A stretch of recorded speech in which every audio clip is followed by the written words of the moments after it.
1호 공약으로 민생 법안이 아니라 이른바 한동훈 특별법 발의 계획을 밝혔고 뭐 여권에선 여러 좀 비판과 반발이 나오고 있는 상황인데 어떤 취지인가요? 저는 현재 한동훈 비대위원장이 현재 우리나라 그 권력에 있어서 핵심 중에 핵심, 살아있는 권력 중에 살아있는 권력이고 윤석열 정권의 황태자라고 생각합니다. 그렇다면 윤석열, 한동훈 이 두 분이 검사 시절에 내세웠던 구호, 살아있는 권력에 대한 수사를 제대로 하는 것이 공정과 정의에 부합한다는 거 아니겠습니까? 그렇다면 현재 살아있는 권력 중에 살아있는 권력인 한동훈 비대위원장이 그 의심을 받고 있는 세 가지 혐의가 있습니다. 하나는 손준성 검사와 함께 고발장, 문제의 그 고발사주 고발장을 그 논의한 것이 아닌가. 이건 공수처도 의심했던 바고요.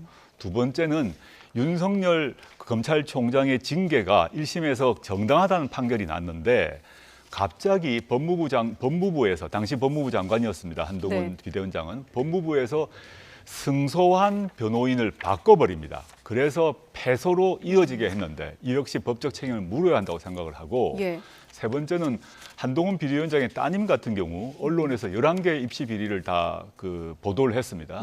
실제 논문을 대필했다는 케냐인은 내가 대필했다고 얘기를 했고 2개의 영문 논문 같은 경우는 표절임이 확인되어 가지고 국제학계에서 다 삭제되었습니다. 그럼에도 불구하고 어떠한 압수수색도 어떠한 소환 조서도 없었습니다. 그 윤석열, 한동훈 두 분이 검사 시절에 내세웠던 그 살아있는 권력 수사의 기준에 따르게 되면 당연히 수사를 해야 되죠.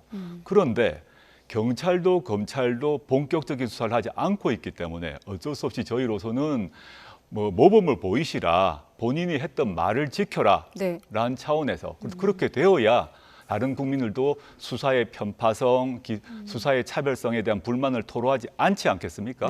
그래서 한동훈 특검 법안을 1호로 만들었다, 발의할 것이라고 약속을 드렸습니다. 네, 그러니까 한동훈 위원장과 관련된 것만 놓고 봤을 때 11가지 입시비리 모델에 대해서 이제 무혐의가 나왔지만 수사 결과를 믿지 하기 때문에 특검법을 도입하자라고 했더니 아까 저희 자막처럼 윤지욱 원내대표 같은 경우는 사적인 어떤 복수의 장으로 삼겠다는 선언이냐라고 했고요. 좀 그대로 전해드리면 불공정의 대명사가 무슨 자격으로라는 표현까지 나오면서 이제 여권에선 반발을 하고 있거든요. 거기에 대해서는 반론을 해주신다면? 뭐 사적 복수란 말 자체가 참 웃긴데요.